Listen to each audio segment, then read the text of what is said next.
તમે શું કરો છો? તો પછી તમે કરો છો શું અહીંયા? પેલા સૂચના તમને કોણે આપી? તમને ખ્યાલ છે ને સૂચના? સૂચના કોની છે? સચિવ સાહેબની. કયા સચિવ સાહેબની છે? શંકર સરની. રાકેશ ચંદ્ર સૂચના કોણે આપી? સીએસ સાહેબની સૂચના છે. બરાબર છે? સાહેબ એમાં મોટા ભાગના તો સ્થળાંતર વાળાને એ બધા એ તમારે મને કહેવાનું એ રીતે બેન વાત ના થાય ને. આપણે તંત્રમાં આપણે બિલકુલ વિગત સાથે વાત કરવાની હોય.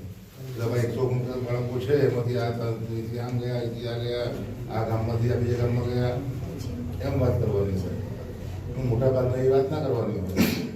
લગભગ મોટા ભાગના એવું છે મને નથી લાગતું. કલેક્ટર એ નામમાં આવતા હોય બેન અને તમે ઓફિસ જતા રહો એટલા વ્યક્તિ છે. આ રીતે અભિગમ બંધ કરો બધા.